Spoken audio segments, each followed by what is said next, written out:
21e journée de Betclic Elite, le basket pro français dans ton écran by la LNB, voici ton résumé. Battu à Blois, les Mets 92 étaient de retour à Marcel Cerdan pour affronter Dijon. Après un 6-0 encaissé, Boulogne-le-Valois tente de se rassurer près du cercle avec Jones, toujours titulaire en l'absence de Waiters en protocole commotion. Sauf que le contrôle est total pour la JDA, 32-10 après 10 minutes. Le ballon tourne bien pour les protégés de Markovic qui veulent enfoncer le clou, 2+1 pour Bremley. C'est en deuxième mi-temps que les choses vont à peu près s'inverser. Pas de David Holston, blessé au doigt pour Dijon. En face, Wembanyama monte en température, shoot de fort lointain, 3 points validés. La formation de Collet revient au contact. À 4 minutes de la fin du match, au post-up, Jacques Haringuet fait tout ce qu'il peut pour contrôler la licorne, mais le panier de l'égalisation arrive ici. 29 points pour Wemby, mais l'énorme perf est pour Jones qui signe 17 unités, mais surtout 16 passes, record de la saison. Allez au BC. Marquis McDuffie aura le mérite de ne rien lâcher jusqu'au bout. Réduction de l'écart avec le score américain qui devra malgré tout s'incliner. Les Mets 92 l'emportent avec un Koulibaly record également. Match de gala à Equinox entre Bourg-en-Bresse et Monaco en avant-goût de leur affrontement en quart de finale de la Leaders Cup vendredi 17 février. Sacha Obradovic qui donne les responsabilités à la main à Mathieu Strazel, titulaire pour démarrer la rencontre. 11 points en 16 minutes. La JL Bourg menée mais pas touchée. À l'orgueil, la fin du premier quart et le deuxième quart surtout sont de meilleure facture. Isaiah Mike en percussion et la défense va un peu mieux aussi, ça libère des espaces. Et Julien en profite en transition pour nourrir Pelos, 43-46, le dunk pour le néo-international français. Nous voilà dans le troisième quart et Mike trouve de la fiabilité longue distance, 4 sur 5 pour rester à hauteur de la Roca Team et même passer devant dans le quatrième. Les Monégasques ne veulent pas se faire surprendre et pilonnent alors le secteur intérieur. Donta Hall montre qu'il n'est pas juste un simple dunker, il peut aussi déposer tout en toucher, 86-85, ça chauffe dans le Money Time. Pas de Mike James côté Roca Team, mais un Isaiah Mike pour faire la chanson du début à la fin. Il aura pris ses responsabilités ici dans le corner, un match quasi parfait pour remporter une grande bataille à domicile, retrouvailles entre Fotoux et Obradovic cette semaine. Éliminé en 8e de finale de la Coupe de France par Le Mans 4 jours plus tôt, Nancy tenait à se reprendre sur son parquet en Betclic Elite. Le Portel est pris par une belle intensité locale dans ce début de match avec un collectif bien huilé, combinaison avec Gombo en bout de chaîne. Puis ici c'est Frank Mason de Third qui la joue en solo, l'ancien joueur NBA qui disputait son 4e match avec le SLUC. Les nordistes sont menés de 13 unités et s'en remettent à leur pépite. Nadir Ifi en traversée de terrain qui part à la conquête, 17.5 passes, 4 rebonds. Des exploits individuels qui se répètent des deux côtés. Ike Nwamou montre qu'il n'est pas en reste, 18 points, son record LNB.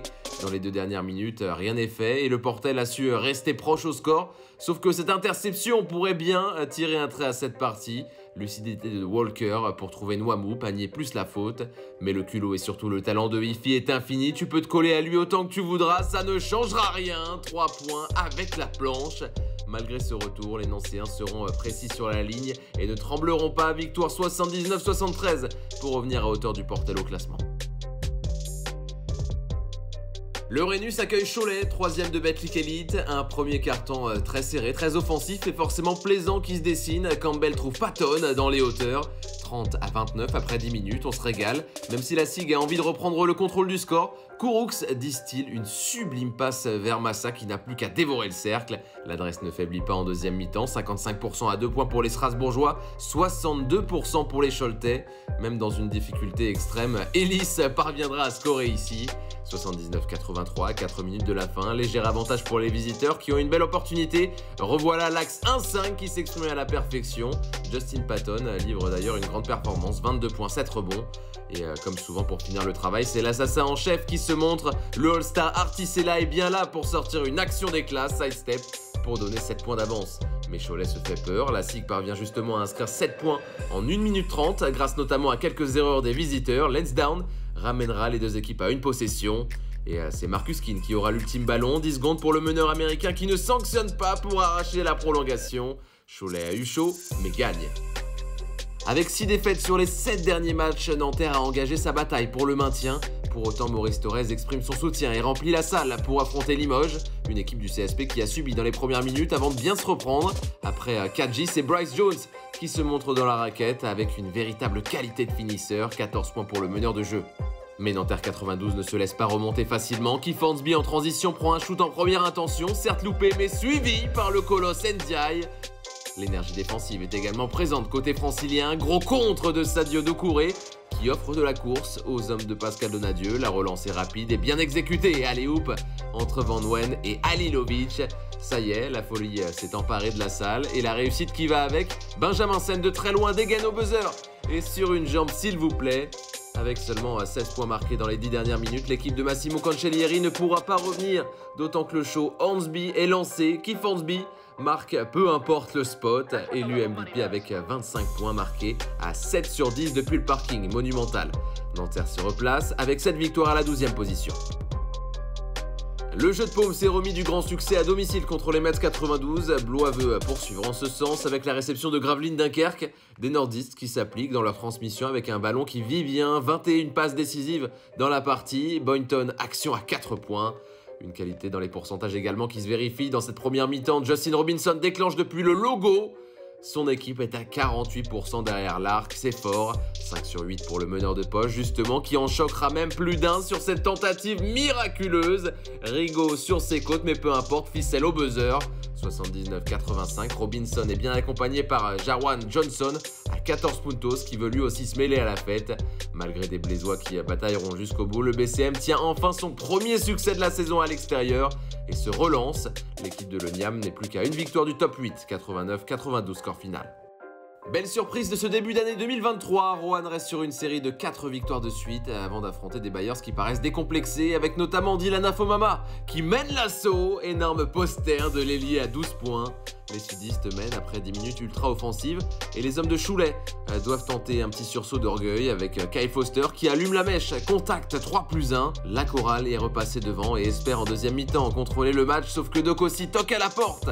L'international centrafricain sur un joli double-double, 13 points, 14 rebonds. Contré ici dans un premier temps, il y retourne avec envie pour égaliser. Il reste moins d'une minute. La balle de match sera pour les Roannais. Ronan Aldemarch qui choisit d'y aller tout seul. Le coup de bélier pour un lay-up, mais il bute sur la défense sudiste. Prolongation. Un extra time où se révélera un certain Stephen Brown, meilleur marqueur du match à égalité avec March. Finira, lui, à 29 unités, mais surtout ce panier pour donner 5 points d'avance. Clutch, la victoire est validée pour Foss, qui signe, comme le BCM, une première victoire à l'extérieur cette saison. Pour finir, Paris-Paula Cortez à Carpentier, des Palois en visite dans la capitale avec une première action sur alley-oop. Stockton à la passe, Charvin pour la capter, ça donne le ton. De son côté, Paris est privé de 3 cadres, Alman, Toupane ou encore Evans. Ça fait du monde, la jeunesse doit se montrer. Mohamed Diawara, 17 ans, 5 points en 13 minutes. L'élan béarnais fait confiance à ses 2 titulaires, Onyangé et Sané, 2 anciens de Levallois qui réalisent à eux deux un énorme chantier. 21 points pour Landing Sané, très adroit de près comme de loin. Onyangé, lui, finira à 22 avec un superbe 4 sur 7 longue distance. 10 paniers à 3 points pour le duo. 91-94, il reste 2 minutes. Le Paris Basketball a-t-il déposé les armes? Pas vraiment. Tyrone Wallace, lui, est bien là et doit faire imposer son statut de leader. Égalisation. Sauf que Jovan Onyangé est comme possédé, la toupie dans la raquette, suivi d'un flotteur avec la faute de Kamagaté. Niveau All-Star sur le papier. La tactique de Paris, à mettre un panier rapide, 15 secondes pour Wallace qui choisit l'option à 2 points, c'est plutôt efficace. Sauf que l'élan béarnais a laissé marquer pour contrer immédiatement. Chikoko attend son heure et file au dunk tout de suite après. Paula Cortez l'emporte et la guerre du maintien ne fait que commencer. Reprise de la Betclic Elite au mois de mars, après la Leaders Cup et la trêve. Foss Le Mans, le 3, le 5 Monaco Nanterre, Asvel Strasbourg et le mardi 7 Pau Boulogne-le-Valois.